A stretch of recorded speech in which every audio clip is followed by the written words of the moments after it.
I was 55 when an accident put me in a coma. I couldn't move for 2 years, but I heard everything. My daughter laughed at my hospital bedside and said, "We need to stop spending money on her.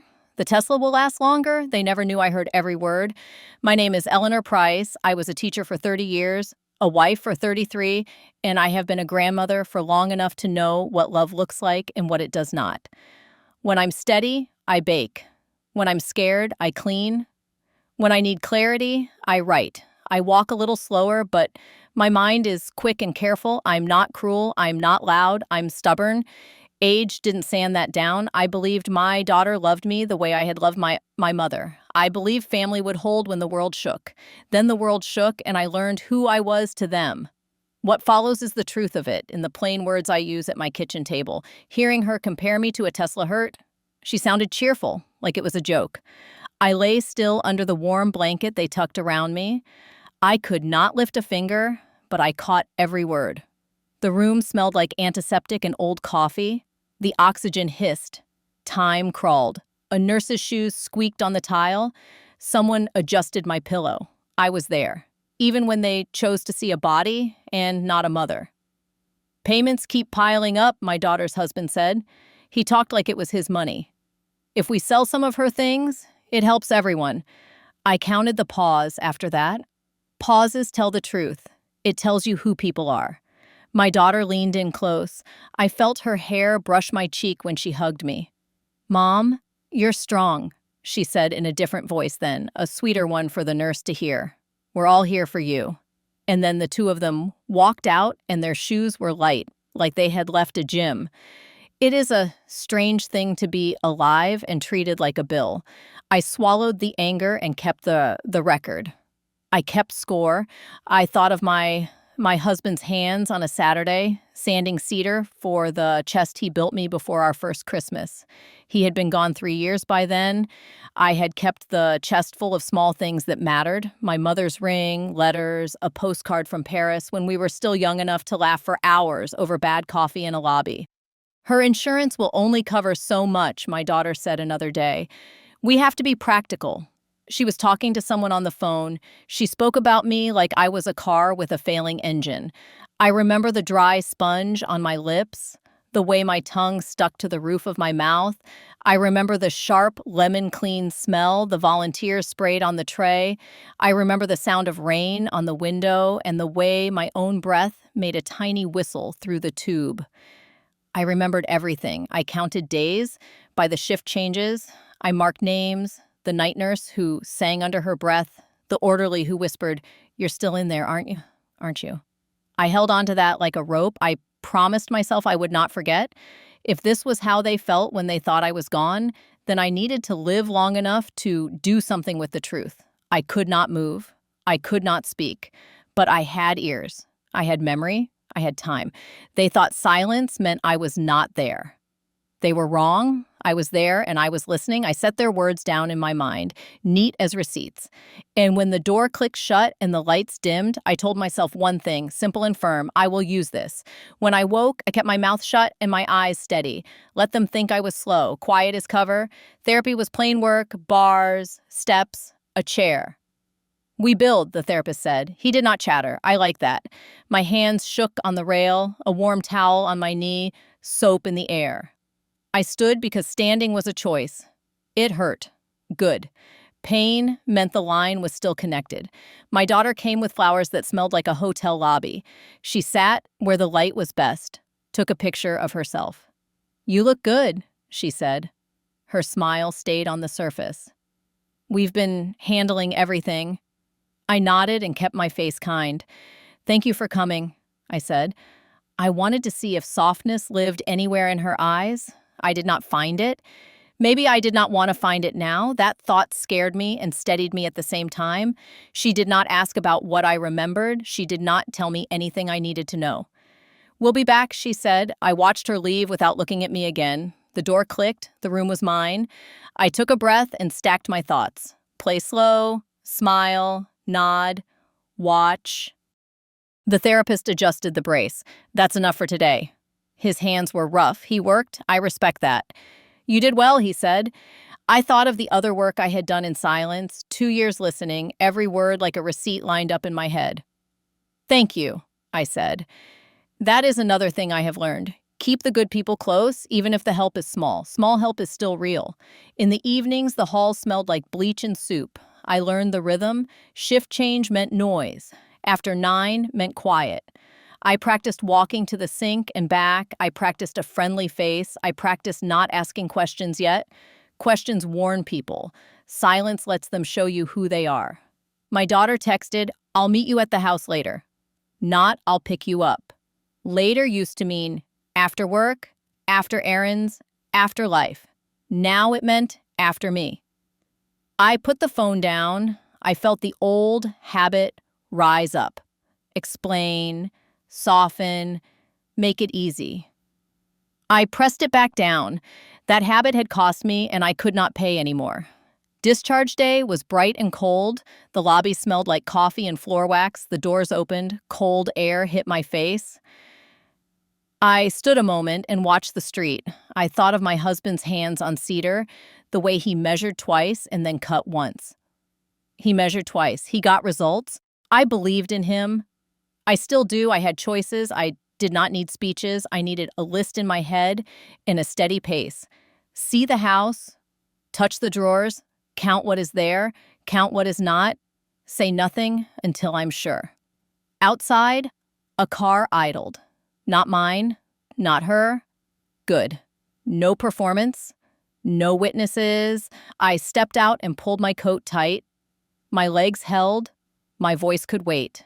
I was ready to look first and talk last. I walked into the cold and let the plan be simple enough to stick. I would go home quietly. The door was the wrong blue, too bright, too new, paint smell still sharp. Not my choice. I stood on the steps and felt the rail. Cold metal through the glove. Count the changes, I told myself. Do not explain them away. Inside, lemon cleaner. A sweet floral underneath that did not belong to me. The living room was thinner. My husband's books were gone, but the dust left pale frames where they had been. I put my hand on the shelf and pressed once. No sound. No apology. They folded my mother's quilt like a store throw. I unfolded it back and set it right, the way hands do when they respect time. And that small fix warmed me and hardened me at the same time. Small order, then larger. I went room by room. Noticing is a skill. The curtains were new and stiff. The bedspread felt like plastic under my palm. The spare room had boxes marked donate. In my head, I translated discard. The cedar chest was missing. The rug was flat where its weight should have been. I stood there and let the loss land. Then I moved. Kitchen next. New fridge, shiny as a mirror. I saw myself in it. Older, fine, alive. 2 drawers mattered. Letters and keys, both empty. The lemon smell was loud in here. I pulled a lower drawer and it stuck. I pulled harder and felt paper drop behind. I slid the drawer out, reached in. A flyer, real estate. My address circled in blue. A note in my daughter's neat hand, ask about timing. I did not shake. I slowed. The slower I went, the more I saw. No ring box on the hall shelf, no cedar scent in the closet. The blue door, the empty drawers, the circled address, these were not accidents. These were decisions. Their decisions had a shape, and I could see it now. This is where an old habit tried to stand up, make a call, ask for the real story, let her talk until I believed her again. I did not move. They told the truth when they thought I wasn't there. I believed that.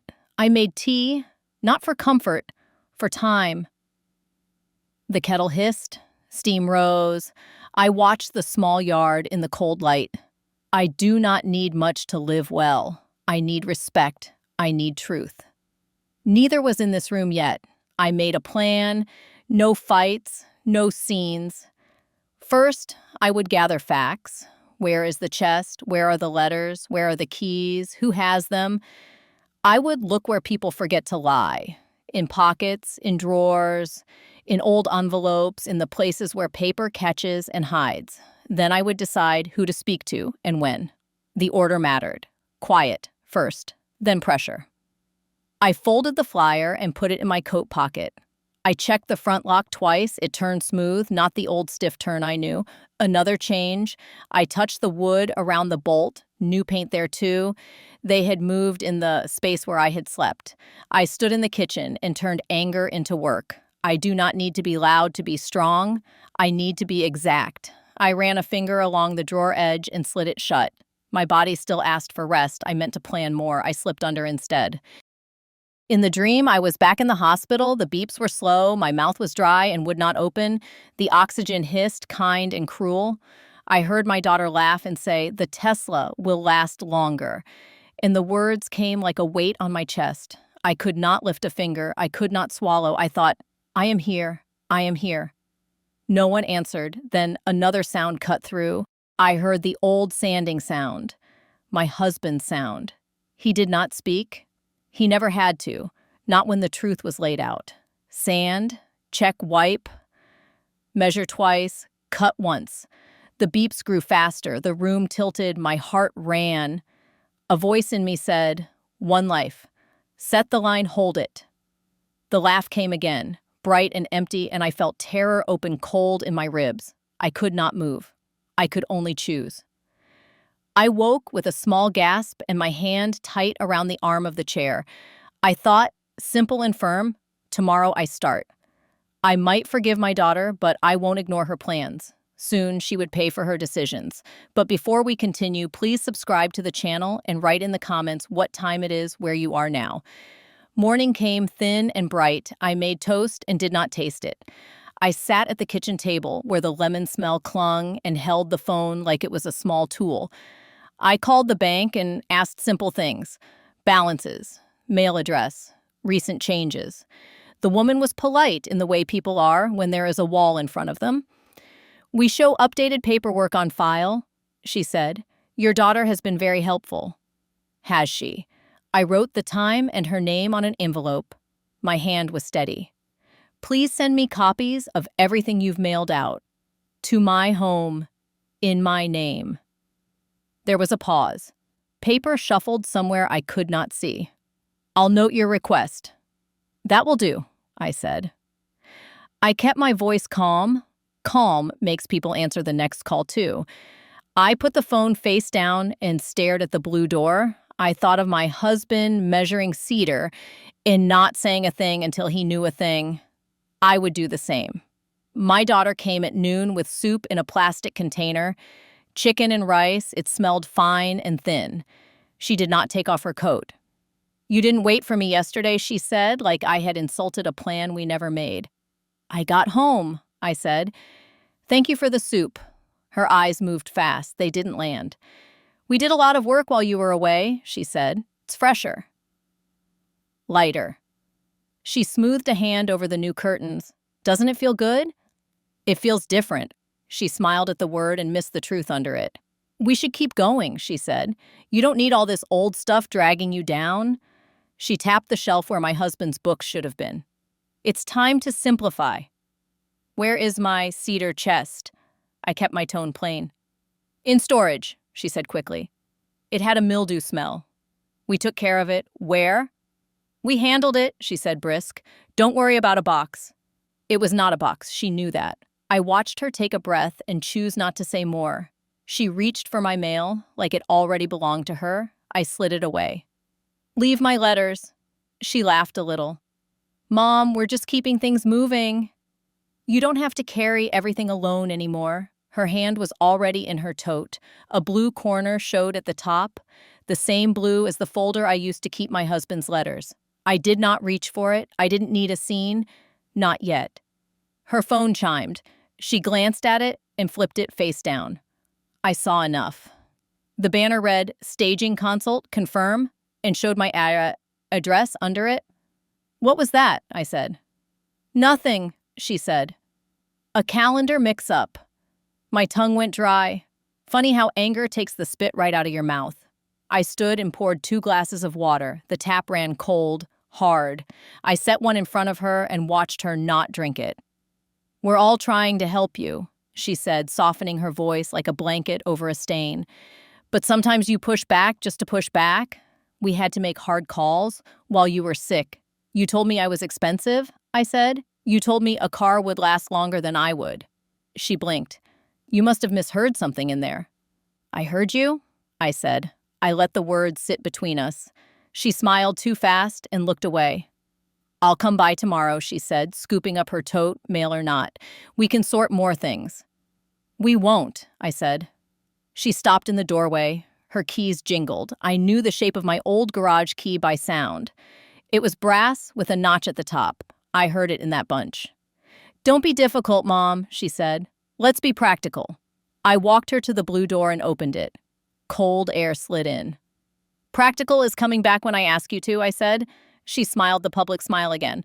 I'll text, she said, and left. I closed the door. The house went quiet, except for the fridge humming and a clock ticking like a drip in another room. I looked at the table. On the wood, right where she had set her tote, a small flake of blue paper lay like a shed scale. I brushed it into my hand and put it in my pocket. She had brought soup and a stage plan into my kitchen like both belonged here. She had already put my house on a clock. I put on my old winter coat. The pockets held the life I used to carry without thinking. A lint-covered mint, a church program, the soft corner of a Kleenex. My fingers found a stiff slip at the bottom. I pulled it out, pawn shop receipt. The paper was thin and greasy. The description read, vintage ring, yellow gold, small chip. My mother's ring. The signature line carried my daughter's name in neat loops. I did not blink for a while. I let the fact sit until it weighed what it should. My hands were steady when I dialed the number printed at the top. The man who answered sounded tired. We do buybacks within 30 days, he said. After that, it moves. How long ago? I asked. 42 days, he said. Sorry, the word scraped. Do you keep copies of seller IDs? I asked. For tax, he said. We keep what we have to keep. Could you send me a copy of the receipt? I asked. Text is fine. He sighed like a man who wanted a different job. If she's family, y'all should talk it out. We will, I said. Send it. A few minutes later, my phone buzzed. The photo was crooked. I could still see her signature, the date, her driver's license on the corner. So tidy, so quick. I saved the image. I saved it twice. I walked to the garage. The air was colder there and smelled like old oil. A rectangle of dust on the floor marked where the cedar chest had been. The concrete felt gritty under my shoe. I closed my eyes and saw my husband's hand on that lid the day he carried it in. Put what matters here, he had said. Keep it yours. On the side fence, my neighbor, Mr. Alvarez, called out. Mrs. Price, he said. You back? I am. He came closer, hat in his hands. I saw a truck here one night, he said. White pickup, your son-in-law, I think. They took a big box out of the garage. I asked if you were moving. He said you wanted to lighten up.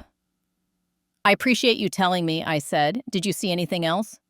He looked sorry for me without making a face about it. They loaded fast, he said. Late, after 10. Thank you. I meant it. I do not need a crowd. I need one person to say the quiet part out loud. I went back inside and set the receipt on the table. The house sounded hollow. The hum of the fridge, a bird tapping at the window once. My phone lit with a text from my daughter. Coming by in an hour, it read. No question mark. Then another. Found some old papers in your desk. I'll bring a box. When she came, she did not knock, just walked in with a bag of groceries, bananas already spotted, bread already going stale. She set them on the counter like an offering. You didn't answer my text, she said. We need to talk. We do, I said. She eyed the paper on the table. What's that? A receipt? I said. For what? You know, I said. Her smile cooled. Mom, we had expenses. You were in the hospital for 2 years. You think insulin shows up for free? We did what we had to do. I was insured, I said. It doesn't cover everything, she said fast. And anyway, you don't wear jewelry. You never did. The ring was sitting there doing nothing while we… She stopped. While I kept this family running.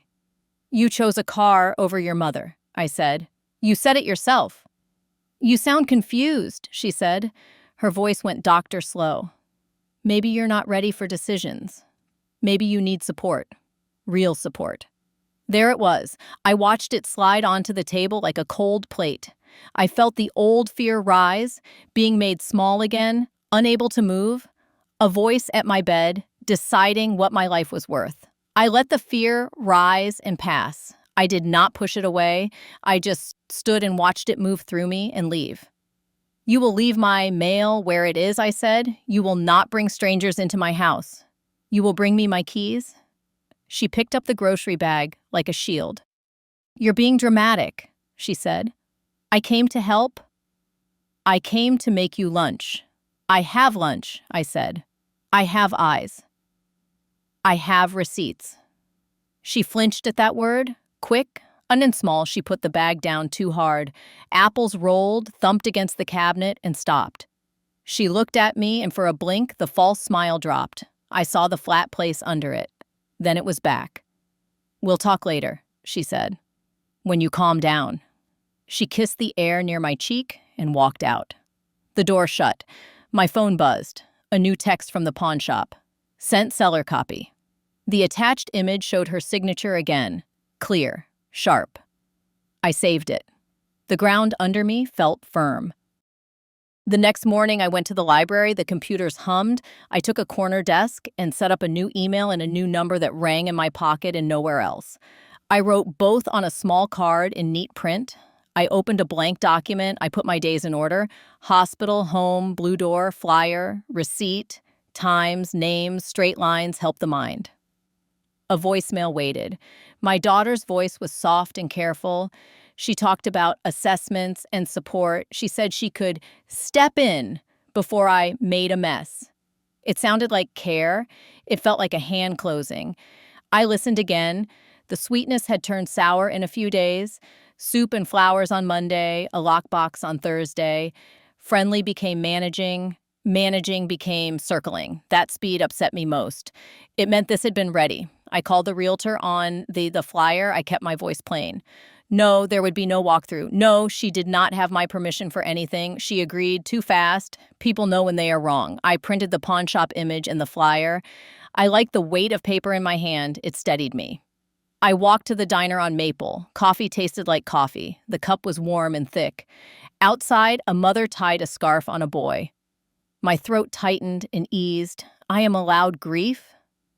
Grief is not surrender. Back home, a metal lockbox hung from my front knob. Cold bit my fingers when I touched it. I took a picture and stepped back. I did not rip it off, not yet. I wanted the truth of how far they would go. Her car pulled up. She sat with the engine running, then came to the door with a tote and a new, heavy perfume. She did not knock. The smile was still there, but thinner. Under it, the air felt colder. We spoke very little. She used the same words as the voicemail, safety practical, help. The lockbox was just in case. Her hands never rested, straightening a magazine, smoothing a curtain, picking a thread from a sleeve that was not hers. The motion said, I am in charge here. I kept my voice short. I did not explain what I knew. I did not ask for anything twice. I watched her eyes. Her eyes went flat. That was new. It had taken days. I thought of her as a girl, shoes with glitter, paper crowns from Sunday school. Then I thought of a circled address, a pawn receipt with neat loops, and a lockbox on my door. The slide from helping to this was fast, practiced. She had an ending in mind. I wasn't in it. I opened the tote she forgot on the counter. 2 dish towels I would never choose. Under them, printed forms with my name typed wrong at the top, little digs, little claims. Mistakes, if anyone asked. I stacked them with the flyer and the pawn image and the photo of the lockbox. I put everything in a plain folder. I pressed my palm on it until the paper warmed. The house clicked and settled. The lemon smell had faded. I could smell the old wood again, dry and clean. I went to the window and looked at my small yard. Brown grass, quiet fence. My breath left a light fog on the glass. I wiped it with my sleeve. How fast she changed, I thought. The smile had been a mask, and she took it off when she thought I could be managed. Dirty tactics would not win against truth that did not move. Smiles don't change facts. I had one life, my husband had trusted me with it. So did the woman I raised myself to be. Tomorrow, I would take the folder out of this house. I would set the line and hold it. Boundaries would start with my keys and my door and my name. No more soft edges. No more waiting to be treated right. I was ready to fight back. Soon, I'll become the only owner of my destiny. You won't expect how I'm about to push these boundaries. Sunday dinner was at my daughter's house. She liked everyone seated and smiling by 6. The table was long and too white. The roast chicken smell was heavy, and a wine ring spread on the wood like a bruise. She fussed with napkins, then with me. "You look tired," she said, sweet as frosting. "Sit at the end so you don't have to get up." I sat where she pointed. My son-in-law carved with big motions, like a man on a stage.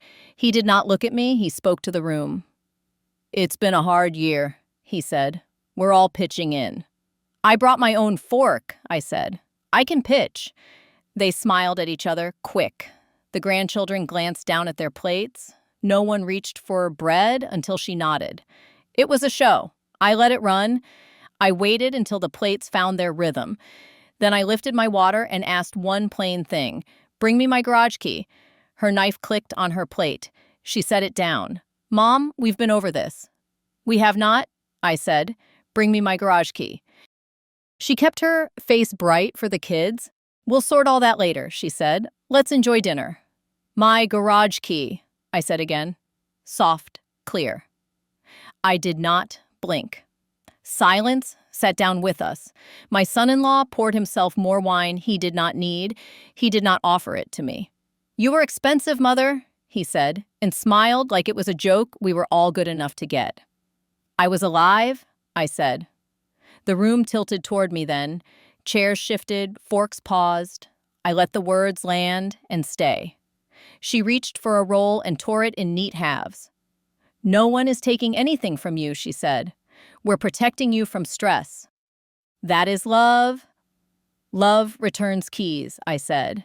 "Love leaves mail where it belongs." She took a breath and chose her mask.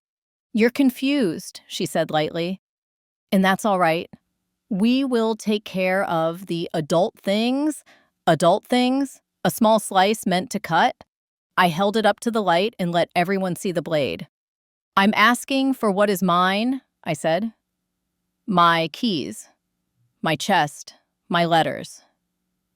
"Bring them tomorrow." Her smile thinned. "We'll see what we can do." "You will do it?" I said. I looked at each face around that table. I wanted them to see what truth looks like when it does not move. The grandchildren looked back at me, then down again. They understood more than the adults thought. Children always do.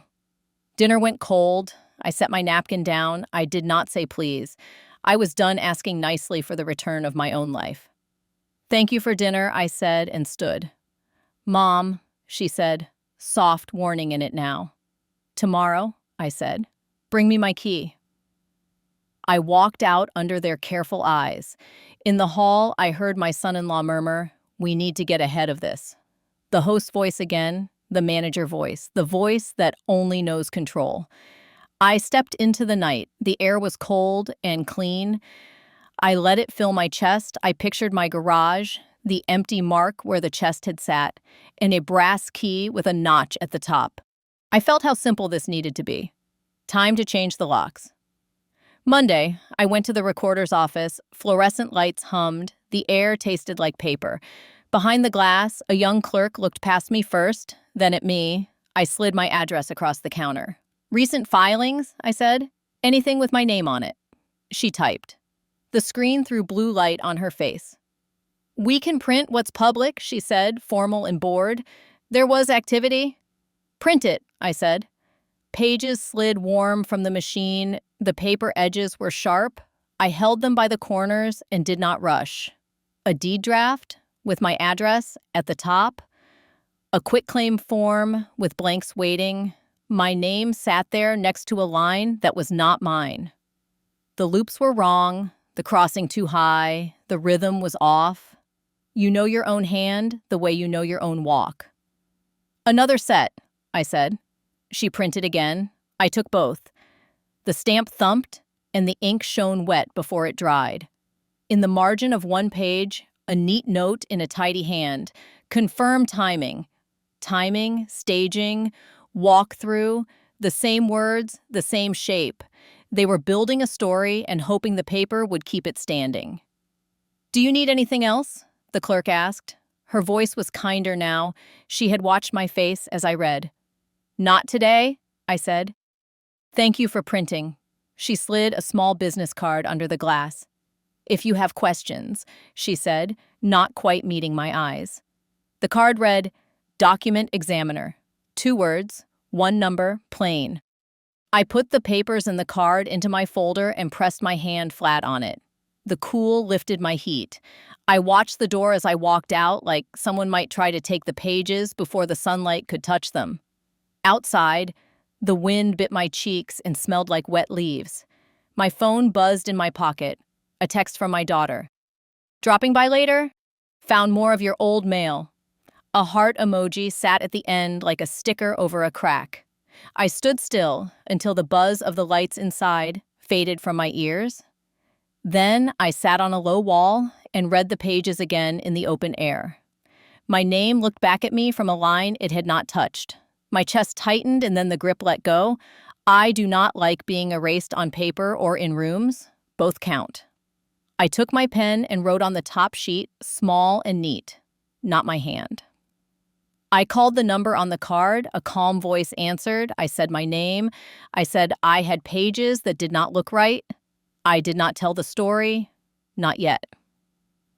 I made an appointment and folded the time into my plan. On the bus home, the heater blew too hot. A child kicked the seat in front of me, a steady, soft rhythm. The city slid past.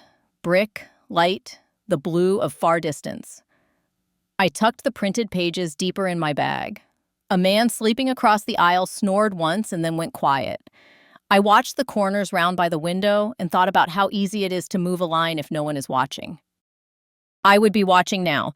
That night, I set a small camera on the study shelf. An old phone can watch as well as any gadget if you tell it to. I angled the lens at the hallway and the office door. A red dot glowed once. Then it went still. I turned off the main light and left the lamp on low, the one with the soft shade my husband liked. The house settled around me, the heater clicked, the fridge hummed, the lockbox on the front knob hung like a dare. I made tea and stood in the dark kitchen. The floor was cool under my feet. The steam rose and disappeared. I put the cup down and moved to the shadow by the study doorway. I did not breathe loud. Silence is a tool. It lets other people show you what they are when they think you are not there. At 11, a car door thumped. Headlights slid across the wall, thin stripes of light. The front door opened with the quick little cough of a key that does not meet resistance. My jaw clenched. The lockbox had made my own key worthless in my own house. That thought kept me steady, not weak. Shoes on the hall. Quick. No talk. A man shape. My son-in-law. He went straight to the office. 1 box, old mail. He did not turn on the light. He moved like a man who knew the path and had practiced not seeing. He lifted the box and left. The red dot watched. It held his back, his face in a turn, the box label in the lamplight. Taxes. He brushed the lockbox on his way out and did not look down. The door clicked shut. The car started. The light slid off the walls and was gone. I stayed where I was for a count of 30. I wanted to feel if anything else moved. Nothing did. The house breathed out. I picked up my tea. It had gone cold. I drank it anyway. Cold tea is still tea. I played the footage back at the table. The grain was rough. It did not matter. You could see what you needed to see. His face, the timestamp, the word on the box. I saved it and saved it again. I sent it to my new email and to a small cloud I had learned to use in the library. I do not trust one basket anymore. I do not trust safe until I test it. I thought of my daughter's voice calling control of. I thought of keys that fit other people's doors, but not mine. My hand went to my throat and found my pulse, steady now. I picked up my phone and dialed. Emergency? The man said, sleepy. No, I said. Locks. Tomorrow morning, he said. Tonight, I said. If you can. I'll pay what it costs. He came with a toolbox and a quiet face. The metal clanked soft in the night. The old bolt slid free of the door with a tired sigh. The new one clicked in clean. He handed me a new key, brass with a notch at the top. Keep spares small, he said. I will, I said. When he left, I locked my door and turned the lock with my own hand. It felt like breathing after a cough clears. I held the new key in my palm until it left a warm mark.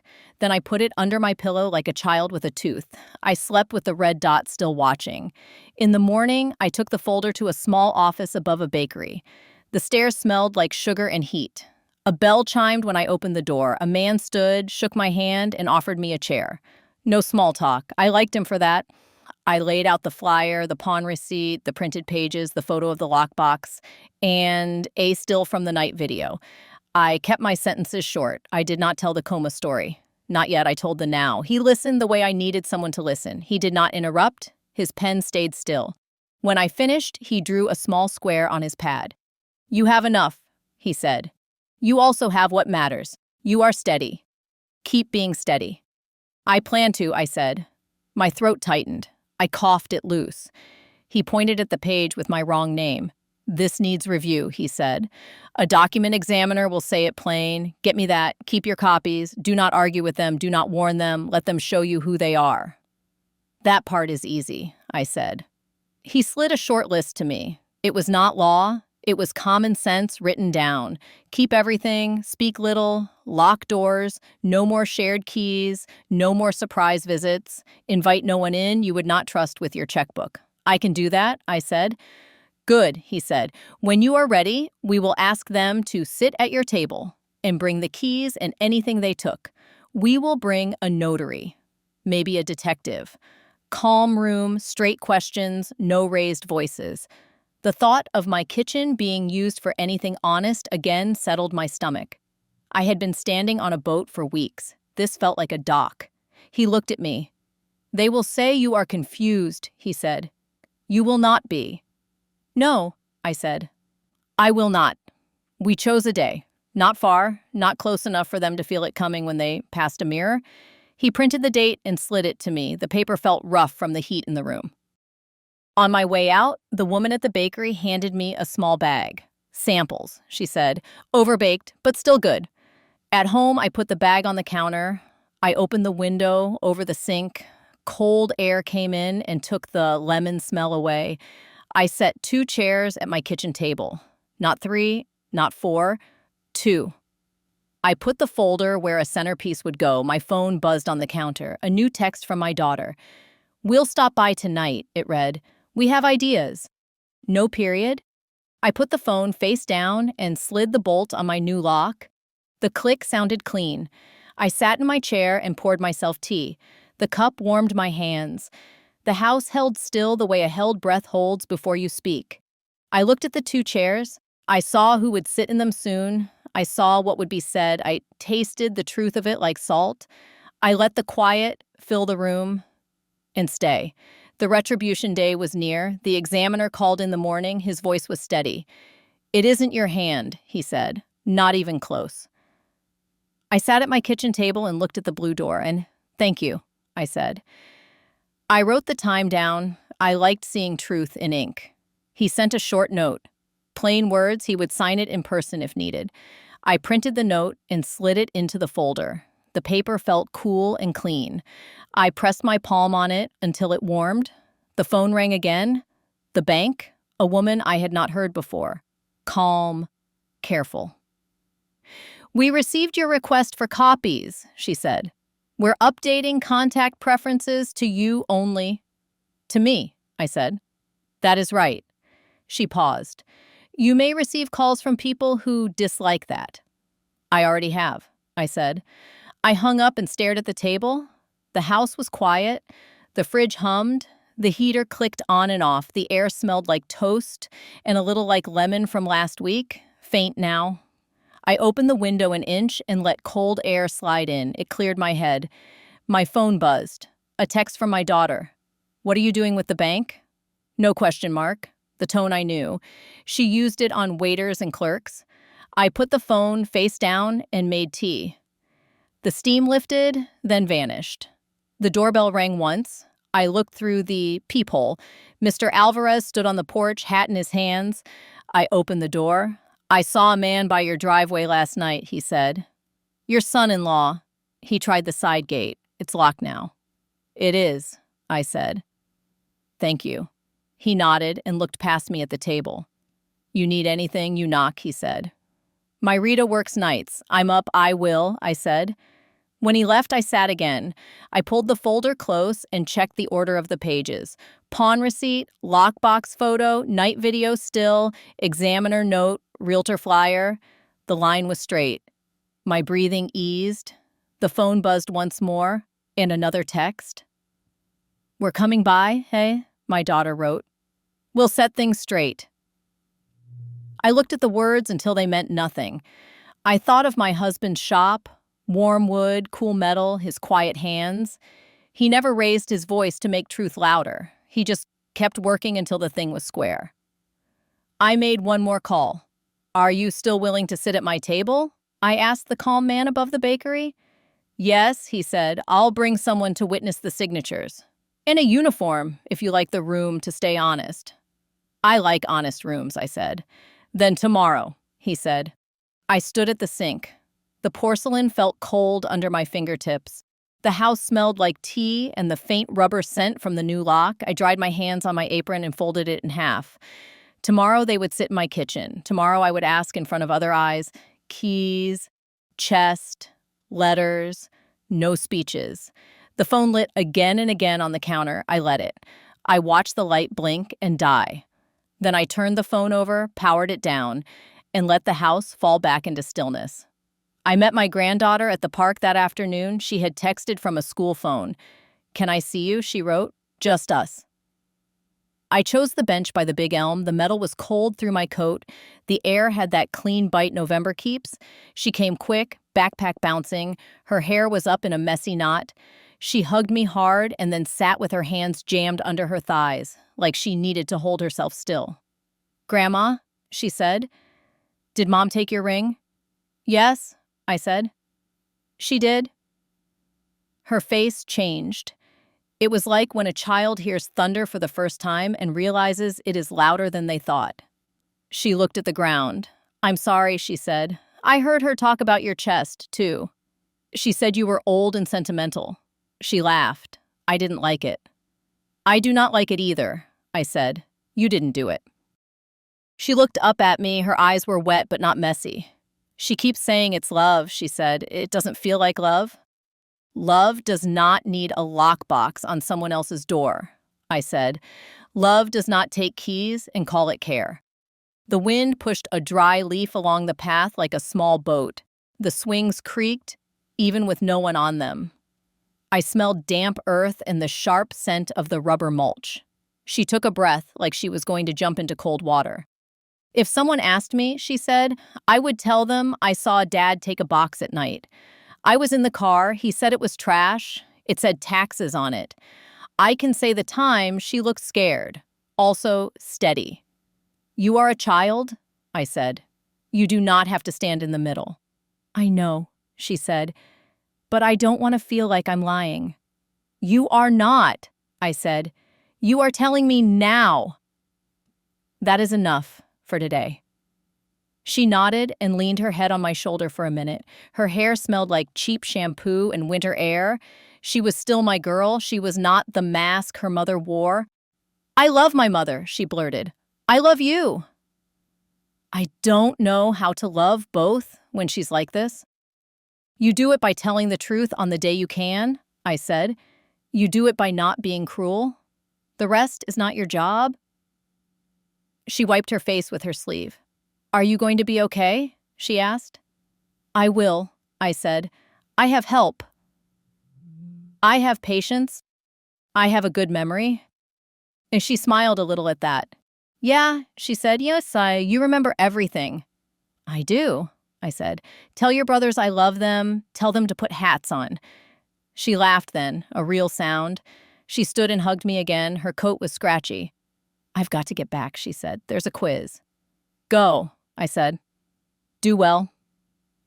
When she left, I sat with the empty bench cold under me and watched a gray dog tug a man down the path. The sky was the flat white that promises snow but keeps it for later. I took out my small card with my new number and wrote her name on the back. I would give it to her soon. For now, I let the air clear my head. I walked home with my hands in my pockets. My fingers found the curve of the brass key, warm from my skin. Good. I touched the folder through my bag and felt the square edges. Also good. I opened the door to my house with my own hand and let the quiet meet me first. Tomorrow they would sit at my table. I set my kitchen the way I like it. 2 chairs on my side, 2 on theirs. The table bare except for a folder and a glass of water. The kettle ticked. The house smelled like black tea and old wood. I opened the window an inch, then shut it. Enough air. Enough calm. The calm man from above the bakery, Mr. Shaw, came first. He hung his coat on the chair back and gave me a small nod. The woman with him carried a little stamp and a notebook. I'll just sit and watch, she said. Her voice was quiet. A few minutes later, Officer Reed stepped in, hat in hand. He stood by the counter and looked at the floor. No show. Just there. Thank you for coming, I said. Let the room be itself, Shaw said. Then we'll speak. At 2:15, my daughter walked in without knocking. She stopped when she saw the others. Her smile wobbled and then held. My son-in-law came close behind, head down. She smoothed her hair like we were late to a party. What's all this? She said lightly. My kitchen, I said. Have a seat. She looked at the chairs like they might be traps. Then she sat. He sat when Reed's eyes met his for a second. That was enough. Shaw put his hands flat on the table. We're here to make this simple, he said. Keys, the cedar chest, her letters. Today, we were already working on it, my daughter said. Her voice was sweet but thin. You didn't have to make a production. No production, I said. Just answers. Shaw opened the folder. He slid the pawn receipt out first. Her name sat in neat loops I knew too well. He didn't push it toward her. He let it rest between us. Then he placed the photo of the lockbox on my door. Then a still from last night's visit. Her husband in my hall with a box marked taxes. My daughter's eyes darted to the pictures and away. You're reading this wrong, she said. Then read it for me, I said. She didn't. Her husband shifted, the chair creaked. Reed didn't move. The kettle clicked once and went quiet again. I could smell the faint rubber of the new lock over the tea. Keys, Shaw said. His voice stayed calm. Let's start there. No one moved. My daughter kept her hands folded on the table like she was praying for a different house. Her husband's pocket made a small, clean sound. Metal. He looked at Reed. He looked at me. He took out the ring and set it down. The brass key with the notch lay on the wood. Mine. Thank you, Shaw said. He slid the ring to my side and did not look proud of it. He looked like a man carrying boxes, just getting it done. I picked up the key. It was warm from his pocket. It cooled in my hand. I put it in my apron. I felt my shoulders drop for the first time in weeks. We kept things moving while you were sick, my daughter said. Her voice lowered. The polite mask slipped and the flat place under it showed. We covered for you. You took from me, I said. You put a lock on my door like I was the problem in my own house. That box was for safety, she said. You're not yourself? I am exactly myself. And I'm done explaining that to you. She stared at the folder and didn't blink. I could see her counting exits she did not have. Shaw slid one plain page from the back of the folder. "Let's write it down," he said, "so no one misremembers later." My daughter looked at the page and looked back at me. "You don't have to do this," she said. "We're family." "That's why it's here," I said, "so we stop lying about what that means." The woman with the stamp opened her notebook and set her pen in the crease. Reed shifted his weight and went still again. The house felt steady. My hands were steady. "Read it," Shaw said gently, and placed the page between us. The ink shone a little in the light. The room held its breath. The page was not long. It said what mattered. Return the cedar chest, return the letters, no lock boxes, no keys that are not mine, no entering my house without an invitation. It was the kind of list you make when you are tired of arguing and ready to live. My daughter read it once, then again. Her jaw moved like she was chewing something hard. Her husband looked at the window, at the floor, at his hands. He had nothing left to hold.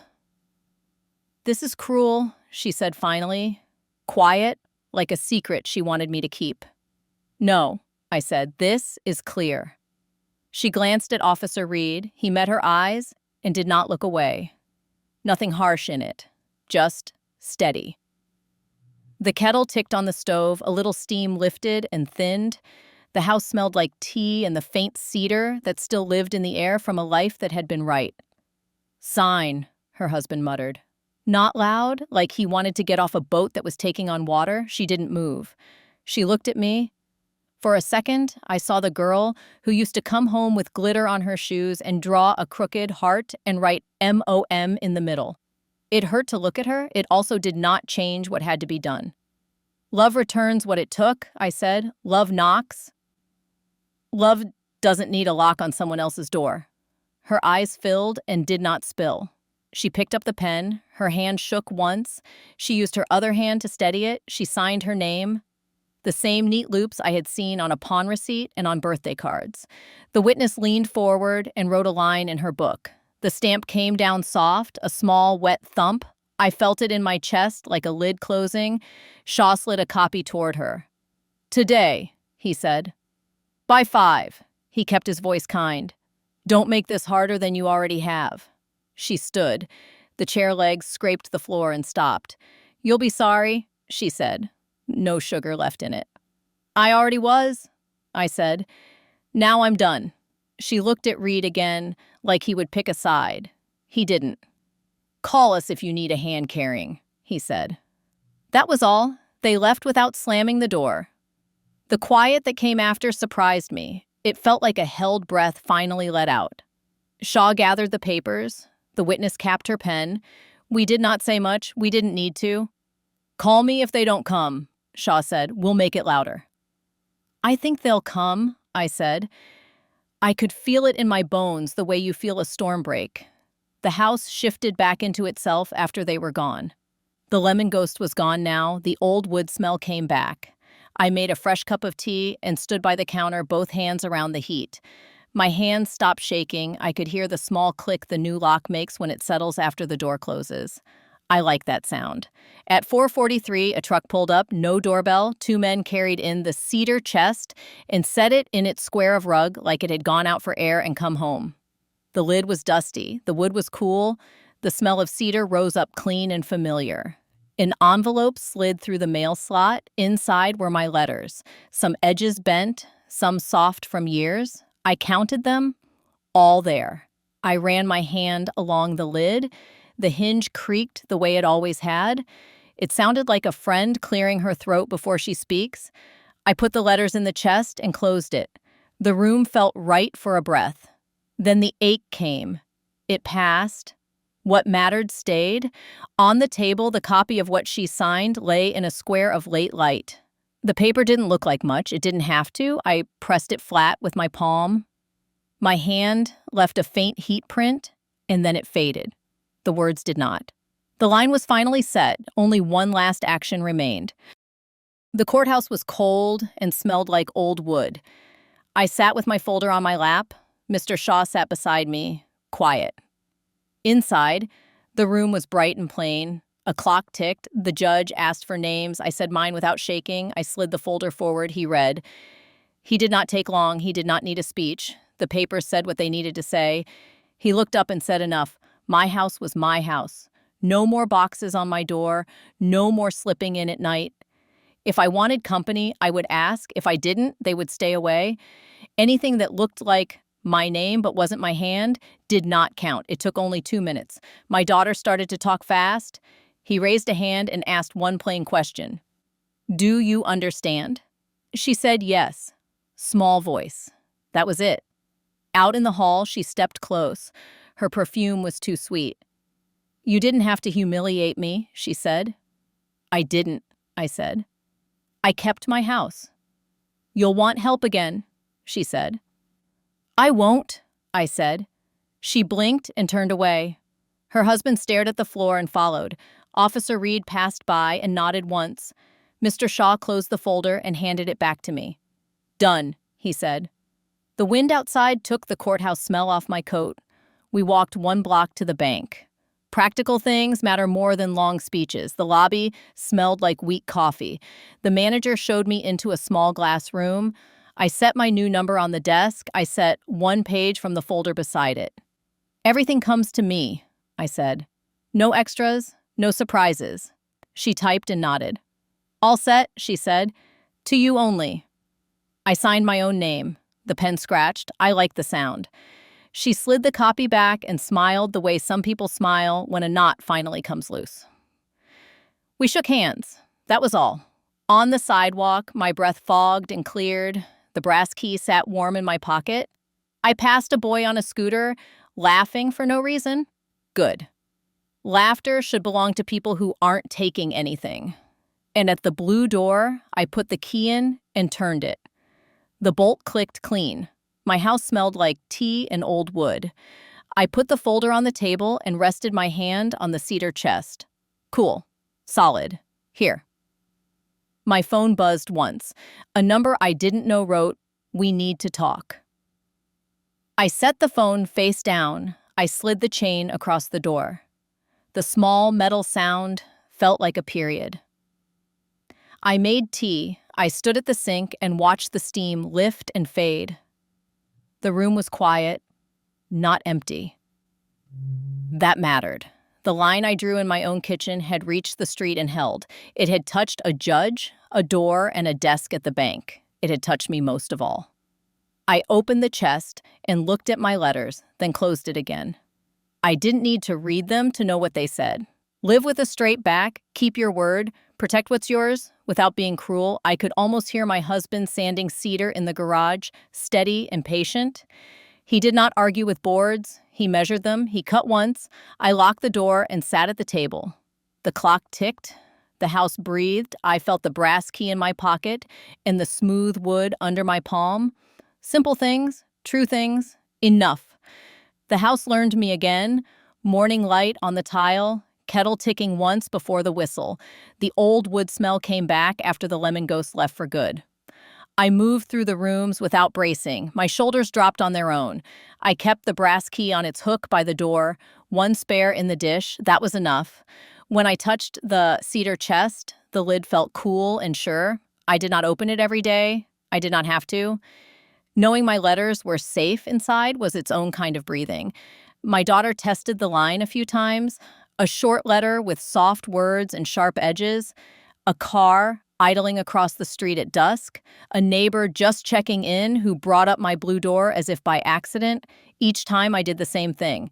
I saved what came on paper. I answered in writing when an answer was needed. Short, plain. No meetings, no porch talks at night. When one note slipped past the line, I called Reed. He rang a doorbell that was not mine, said a few steady words, and the noise stopped. It did not feel like war. It felt like finally respecting the truth I had been living with since the hospital. A life is yours or it is not. Mine was. Saturdays belonged to the granddaughter. She used the back gate like always. She learned the new lock without fuss. She brought me a cinnamon roll from the bakery on Maple and did her homework at the table, pencil scratching like a small saw. She told me about a choir song that goes too high and a friend who laughs at everything. I told her to wear a hat. We let quiet sit between us without feeling like a problem we had to solve. When she left, she hugged me with her whole weight. "I love you," she said. "I love you more," I said back. The old softness had a place again, a right-sized place. I sold a small parcel my husband had kept for one day. No drama, a signature, a handshake. I set up a modest scholarship in his name for a kid who fixes things with care. No plaque, just money where it matters. He would have liked that. Work, not applause. Some evenings I walked the small loop around the block. I liked the way the blue door looked from the sidewalk now. It did not bother me anymore. It was mine because I said so. The new lock clicked in a clean way when I came home. I liked that sound. Before bed, I did something I had not done since the hospital. I sat at the table and closed my eyes, not to pray exactly, but to say thank you out loud to a quiet room that had stayed honest. I thanked my legs for holding. I thanked my ears for staying open when my mouth could not. I thanked the woman I raised myself to be for finally speaking straight. I went to hang the key and paused. For a long time, I had slept with it under my pillow, like a child. I did not need to anymore. I set it on the hook, then stood there and looked at it. Brass, with a notch at the top. Simple. True. The clock ticked. The house breathed. I felt the line I had drawn running through the rooms, to the door, out to the street, a line that did not hurt anyone and did not bend for anyone. My husband would have approved. He liked good lines. Peace did not arrive all at once. It arrived slow, quiet, and real. I let it, and I kept it.